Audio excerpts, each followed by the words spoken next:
Father's Day edition. Let's get it. Yeah, Father's Day. Father's Day. Absolutely. Sure. All right, we are live. Happy Father's Day. Happy It's Father's George Day, already people. on. What's up, family out there? Hey, Joining. everybody. Thanks for joining. We appreciate We you. waving back. We waving back. All right, we got our people coming in. Thank you, thank you, thank you. Okay. Hello, guys. Let's go ahead and get it started, baby. It's 6 o'clock. All right, it's 6 o'clock. First and foremost, I want to wish each of you a happy Father's Day. We appreciate you joining us on your holiday. Also want to just say a big kudos because a lot of you fathers do go above and beyond and you're not recognized. Well, Absolutely. sometimes you're not recognized, so I just want to give you special recognition today on your day, and I hope you are relaxing or doing whatever you wish to do with your family and close friends. All right. Absolutely. On behalf of Father's Day, Yeah, I want to say happy Father's Day to all the fathers out there. We got a lot of responsible fathers out there that, as Tony said, go above and beyond. We're not always recognized, but you know what? We take it on the chin. We don't worry about it. Mother's Day is always going to get the most love. We not mad at that. Just share the love a little bit. you want to tell everybody what you did today, since you reminded me what you did on Father's Day? Go ahead. Okay, he wanted to remind me that he cooked today, made breakfast on Father's Day, and did laundry. Thank you. We appreciate you. Yeah. All right, we appreciate all you fathers. So today's episode, the title of A Reason for Marriage, Married and Thriving today will be, does it really make a difference if there's a father in your household regarding marriage? I know this can be a very sensitive topic. I thought, myself and Tobias thought it would be a good idea to discuss it. Both of us with two different upbringings, on me having the luxury of actually having two fathers that actually raised me since the age of 3, and then also Tobias, and he'll get into his story regarding not having a father in the household. So I wanted to touch on a couple of things. We will be interacting with the audience today because we really want to hear from you. Again, because it is such a sensitive topic, I'll just get started on my viewpoint on how I feel about it. I think with me having a father, Daddy T, I have two fathers, Daddy T and my biological father, Pete, in the household. Both of them raised me. My actual biological father lived about 3 minutes away. I think it made a very difference on how I look at relationships, how I deal with my husband, my expectations, things that I wanted from a mate. I think a lot of times when we're not fortunate enough to have those men, and not just any man, because you can have a man in a household, but it doesn't mean that they're actually productive or actually that father figure. But I feel, my opinion is, when you do have a father figure in a household and they're giving you that guidance, they're giving you that structure, and they're telling you who you really are, right? It really helps with your self-esteem. It helps regarding your expectations. It helps regarding how you stand up for yourself. Like I shared with many of you a couple of weeks ago, I always knew I wanted to be a wife because that's what I saw in my household. I always knew that I wanted a man that was a provider because my father was a provider. So me having that, I look at relationships very differently. Even back when I was a teenager and dating, I knew when it was time to have fun, but I also knew at the end of the day, I put myself in a different criteria because of what I wanted. You want to just touch on it, coming from your background? Yeah. And then I'll pick back up. Yeah, no problem. You got it. So I didn't have my father as I came up. I didn't have my biological father. I think in our household, my father and my family broke up when I was about 3 years old, if I'm correct. And ever since then, I never lived with my father again. Barely spoke with him. At the end of his life, I seen him more. But as far as growing up, the time you need a father around, I didn't have that guidance from my father. But my uncle was there to guide me through things the best way he could, right? Because he was a young man himself. and I give him a lot of respect for that.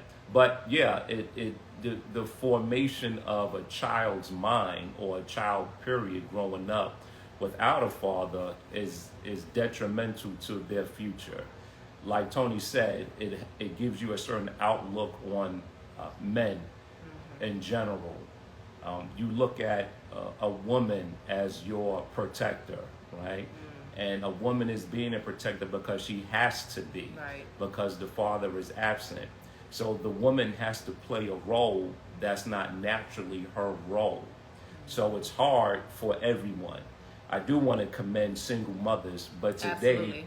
we are just putting a spotlight on those outstanding fathers who are in the household and who are doing the right thing by their children, their wives, and themselves. So I just want to salute everyone out there that's doing that.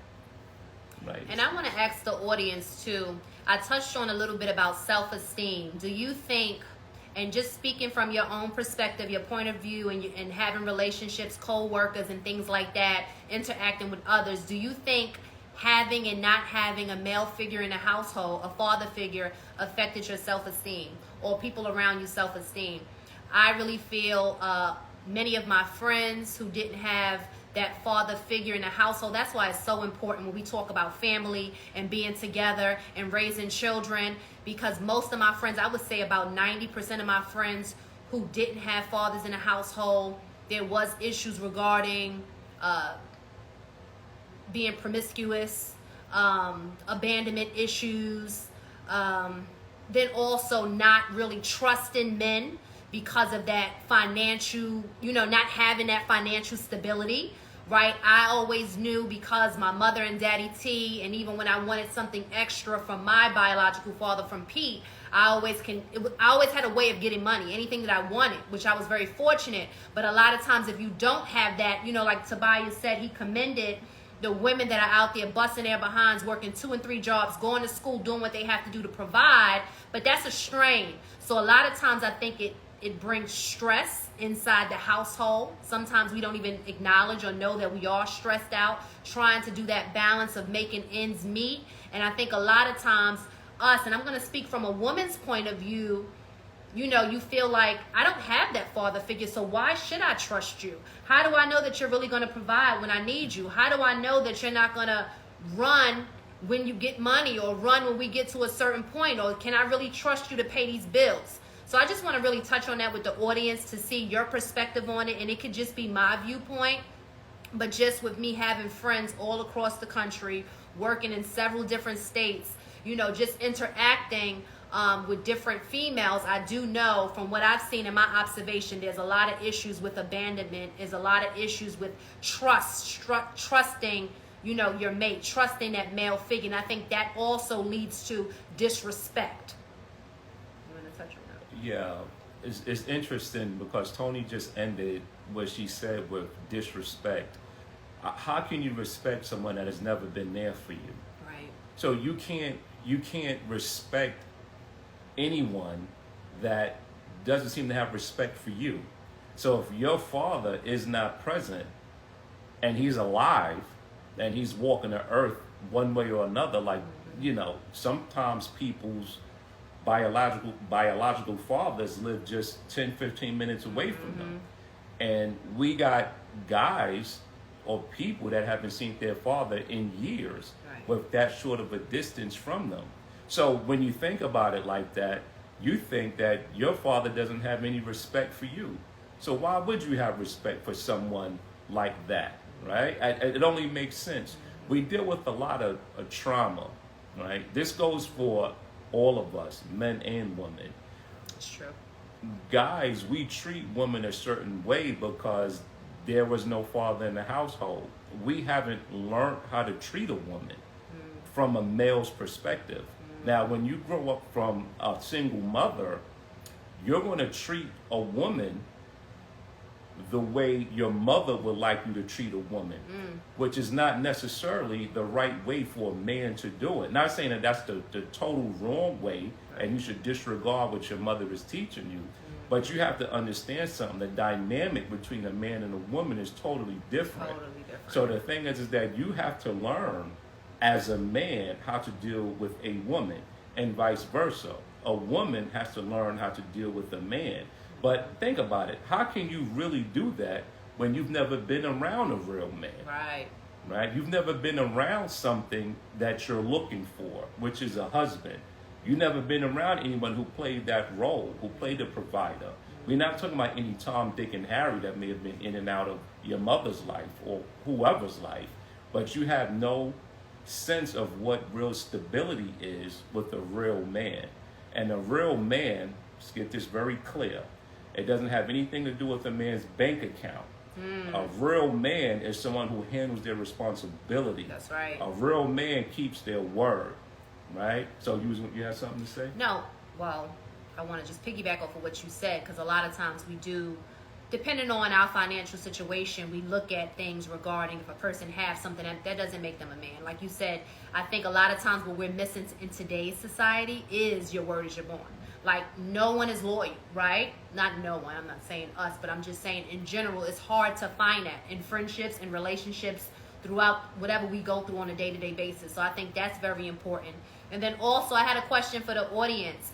Do you think not having a male figure, a father figure in a household brings issues regarding being dependent on others? And I ask this questions because a lot of times just being around others, I see a lot of times as women, we get very needy, right? And we just put so much into this one individual. And this is in the dating stage, right? Even fiancés and husbands. And then a lot of times it doesn't work out. And then we start that process all over again. And I think a lot of times it does go back to not having that father figure. Everything I did in life, I wanted to do. The mistakes I made is something that I was very fully aware.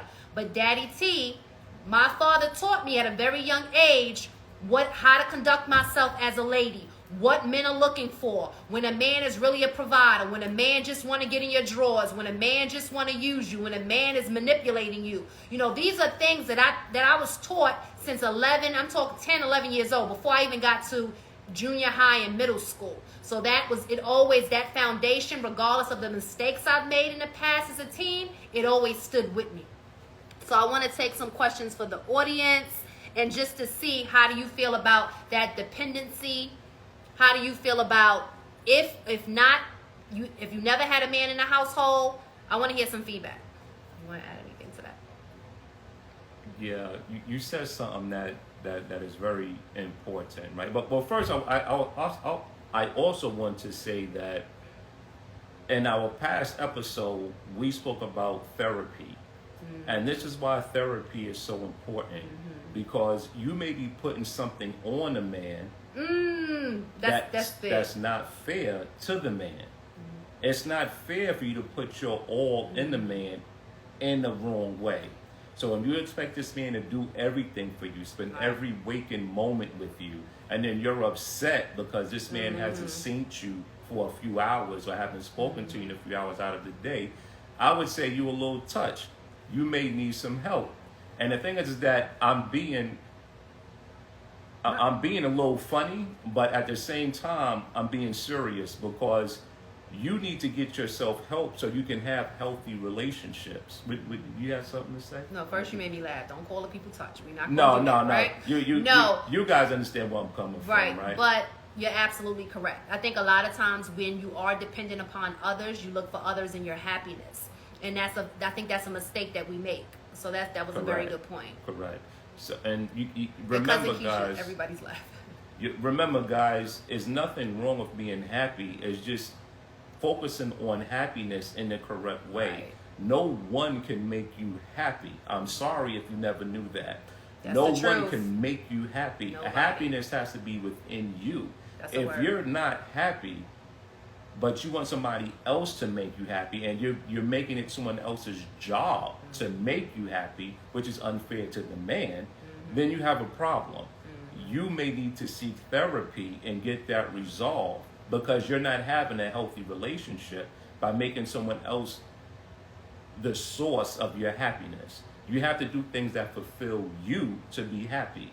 Until then, you'll never be happy, believe it or not. That's why they say money doesn't make you happy. That's true. Shopping doesn't make you happy. It helps.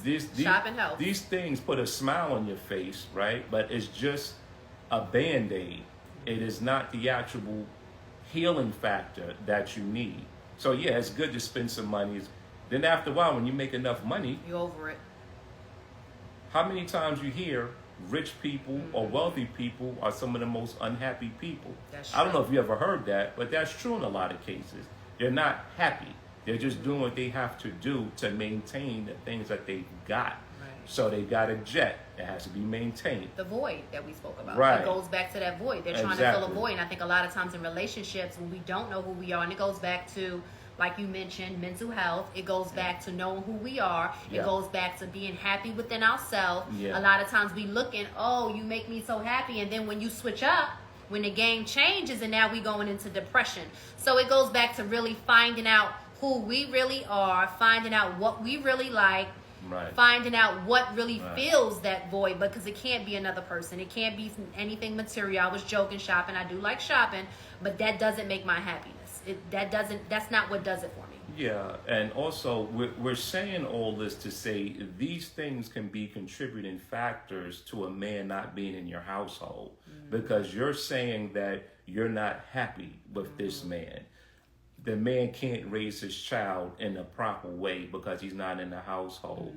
You're saying that he's not spending enough time with me. He's not telling me the things I want to hear. He doesn't do what I want him to do. At the same time, you're not telling him what you want him to do. You want him to guess. You want him to be a magician and read your mind. I spoke about this on a previous episode. That's not fair to the next person.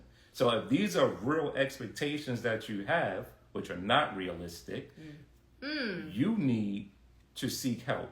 This if you want healthy relationships, if you want to be married, if you want to start a family and build a healthy family. Now, healthy and normal is different for a lot of people, but we have a baseline of what we call normal and healthy. So let's get that clear. You have something to say? I was also going to say, I think that also contributes to commitment issues. Right? If I never seen a healthy or committed relationship, or if I see people in and out the household or relationships that's not lasting, then why would I want to be in a committed relationship? Why would I trust the individual? Why would I even waste my time? So I do want to say this, again, going back to my segue into it being Father's Day and going into our questions for the day. It is so important for us to stress. That is one of the reasons why we're doing this and coming on here for the last 3 weeks, because family is so important. And if we look at the next generation, our kids, grandkids, nieces and nephews, a lot of them are lost, right? They're on a computer. They don't have the guidance that they need. They're not interacting the way they should, those social skills. And we have to model what we want them to become, because they look at life very differently. And if we're not pouring into them, and I mean, we have to pour into them. We have to take a little bit more time. The way we used to just run outside and be out there for the day and come in the house, and our parents didn't have to do much but give us a plate of food and yell at us. It's different with this generation. So I just want to say that it's so important, if you find that individual, to hold on to that person, because we need more black and brown families, relationships, right? We have to bring it back, because, and we do see more people getting married here recently, but we need those happy and healthy relationships, because we don't want our kids, our black and brown kids, where they don't see anybody that's not cheating on each other, where they don't see anybody that's not really trusting one another, being committed without cursing each other out or talking about one another. I mean, a real healthy relationship. We all are imperfect people. As I always mention, that no one is perfect, but we have to strive to be perfect for one another, for what works for us. So again, I'm not sure if this is touching home, but I know it did help me when I was even putting together my Father's Day post today. Like, I'm so grateful to have those male figures, those fathers in my life, because that is what gave me the foundation to say, this is what I want, because I know what it looks like. It's so hard when you don't know what it looks like. And I think a lot of times, and we can't help it sometimes with environments and the way we were raised, but I don't think we take our time when we're looking at family and relationships. Sometimes we just hop into things, or it feels good and I'm just going to mess with this person, that person. But we got to watch when we have kids, because we talking about future generations. We can't go back to the past, but moving forward for the future, we have to set that foundation on this is what the family life looks like. And even if that father figure is not in the household with the co-parenting, I see some people, they do very well with co-parenting. It's just so important that we have that bond. Yeah, you know what? I know it's almost time for the marriage mailbox. But get my questions together. What I want to say that even with the co-parenting situation, we want to strive to have our parents in the household together. We do. Right? But there are circumstances where the best outcome for the child is co-parenting. Right. Okay, let's not big. Get that twisted. But we want everyone to understand that statistics tell us that. This is not just Tony and Tobias telling you this. Statistics tell us the best outcome for your child is both parents being in the household. You know why? Because with a man, it's very important for a man to say something and to do it. We should be responsible and held more accountable when we're just talking and not trying to keep our word. But you want to know what's even more important than that and why a man should be in the household on this Father's Day? Is because people look at what you do, not always what you say. That's right. So people want to look at what you're doing. You could talk a good game. That was the word in church earlier today. Yeah. It was people learning through your actions, learning from you by what you're doing, right? I can't tell someone, go out there and work out. Why don't you work out? And I never work and you're out. Looking crazy. And I'm telling them to go work out. I'm giving someone else the advice to work out, but I refuse to do it, right? So you're looking at me like, what's this guy talking about? You know, he's obese. He's telling me to go to the gym. Why don't he go to the gym, right? Because you want to see me walk what I talk, right? As I should as a man. But anyway, it is time for the marriage mailbox. Right. Thank you, everybody. I see all your comments. I'm reading the comments today. I need glasses, but I'm doing pretty well today. I moved the camera a little bit. You know, I'm 43 going on that 44. I only need them for reading. I went to the eye doctor the other day, for those of you who had jokes that inboxed me. All right, going into the marriage mailbox. We had two very, very good questions today. One actually relates to what we're discussing. The first one is, what is your opinion on sharing bank accounts? Very good question. So I know I mentioned this a little while ago when we talked live, like last year. I'm going to start, if that's okay. Go ahead. All right. Take it. So let me say this, and I'm not sure. I know I got about 2 or 3 friends that are wealthy that may be on here. But for all of you who are not, what are you hiding? See, this is the issues in relationships when we talk about trust. So if I can't trust the individual with my bank account, with my money, I don't need that individual in my life, because really I'm not giving them my all. Now, I know sometimes coming into relationships, everybody's finances are different. Some people are not financially stable. Some people mentality when it comes to spending, they may overspend, and that can, really bring a lot of issues in the relationship. But I feel once I said, okay, this person is destined to be my husband, and we're doing this thing called life together, and I'm not going to trust them with my money that I have in the bank. I'm not talking about my wealthy people. I'm talking about my regular people with businesses and 9 to 5, and we're doing pretty well, the ones who's not.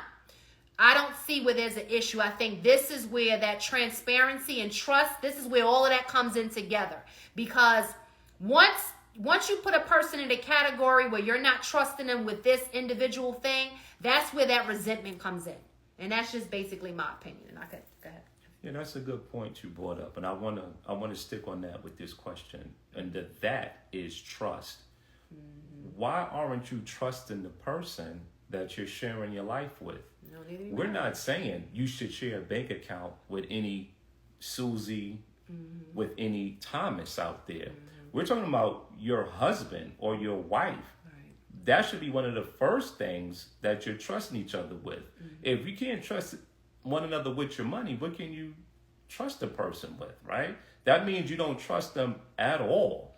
If I didn't trust the bank to hold my money, why would I put my money in that bank? No, that's That doesn't make any sense. So I trust the bank to hold my money and build interest off that money. Well, these days you really don't build no interest really with it so low. But the point is that why can't I trust my spouse with my money? Now, if you don't want to share a bank account, I don't really think that's a big deal. I think that if you're trying to hide your money by keeping separate accounts, I think that's a problem. Which people do. Right. I know y'all do it. I think that's a problem because you're hiding money from one another, right? But if there's something that you guys are doing and you're being prosperous in your marriage, I think it's fine, right? As long as there's no issues, like Tony said, with the overspending, hiding types of spending that you're doing. As long as there's no issues in that area, I think you're good. But also, I want you guys to understand, sharing is you're trusting someone when you share something with someone. It's like if I share a secret with my friend, I'm trusting my friend to keep that secret. So let me say this too, because early on, see, I'm very real and very transparent if you don't know. So early on in our relationship, and I'm going back into my 20s, remember I got married at 25, I was a big spender. So I think communication is Did that change? So I think communication is very important.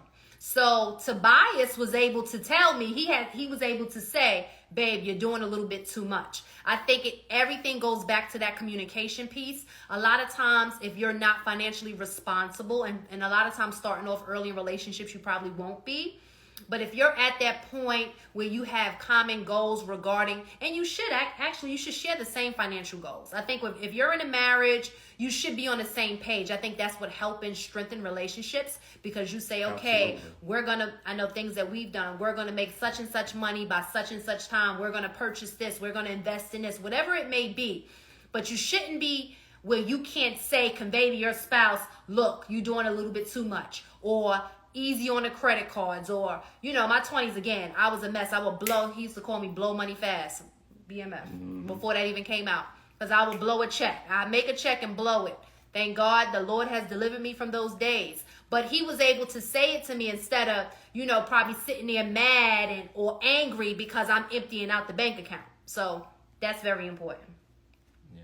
All right. So I'm going to go to the next question. Very good question as well. Yeah, that was a good one. Yeah, very good question. So the next question is, do you think being raised with a father in a household affects you as a wife and a husband? And I think it was basically relating to our topic today. We went all through and that. We went all through it. And I would say, just going back to, yes, it does. I would love to hear from our audience to see what are your thoughts on it? Again, I mentioned before regarding communication. I mentioned before regarding expectations. And then also, too, if I can just touch on really quickly, Tobias, unrealistic expectations. I think a lot of times we go into relationships and we think it's a fairy tale. And clearly we all know it's not a fairy tale. Yes, we may have fairy tale moments, but you have those unrealistic expectations, and you think, like we just mentioned, like this person is going to be your everything. You got to be your everything. And you find that according to your Bible. Like God teaches you, he gives you that love. And once you love yourself wholeheartedly, like you're not even going to have anybody disrespecting you or allowing them not to love you the way you should be loved. And George said, yes, humans need more modeling. Yep, the way we do things. Yes, that is correct. Yeah, we have to model the behavior that we want inside our families and relationships. Anything you want to add? Well, I think we answered this question earlier. So I hope this person that asked this question was on and listening. Can we fit in another one? We can fit in another question. We have enough time. It is Father's Day, but we welcome another question. We want to make sure that we covered everything. And just to recap, not having a father in the household, a lot of times that can cause emotional issues, past trauma issues. And what we want to stress is making sure that family, that foundation is there if we can.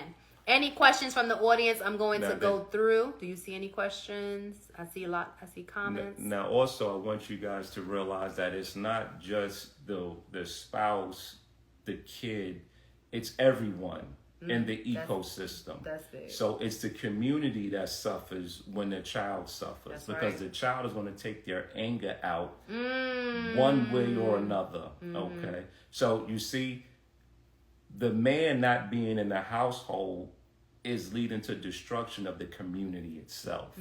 So remember that. How so? how- Get into that really quick. How well, is it leading to? because there is no way for the child, whether it's male or female, there's no way for the child to learn how to channel anger correctly. That's right. See, as men, what we do when we're upset or we're not happy about something, we don't go whine about it and just go crazy. Usually, what I'll do is I'll go to the gym and I'll just work out and get frustrations out. I can walk outside, I can run, I can jog and get frustrations out. So the child doesn't have any way of getting their frustration out in a healthy way. Okay, so Yeah. They start acting up in school, start being aggressive, refuse to do schoolwork, self-destructive. Hate on other kids that have their father in their Yeah, life, yeah. right? They do crazy things to other children. So, I mean, think about it.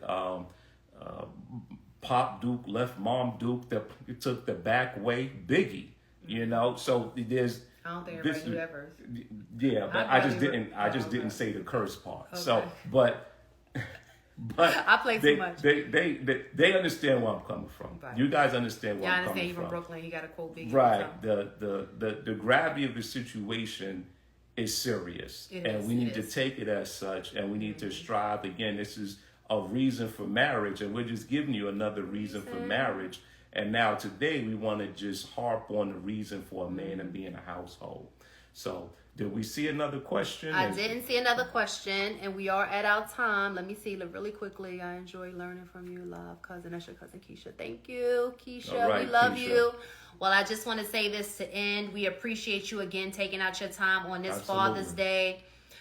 We're going to continue. Yeah, we will continue as long as the long as you people want us to. We continue. do receive week after week. And a thank lot you of for good taking feedback. your time We out appreciate today. It is Father's Day. Again, I want to just give a nice scream to all the fathers out there. You're doing your thing. Keep doing it.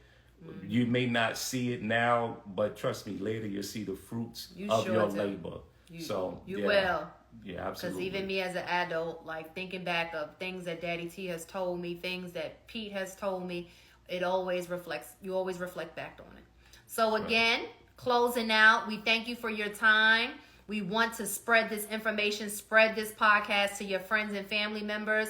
We also want to stress the importance of that father figure being in a household. We look forward to seeing you all next week. Have a great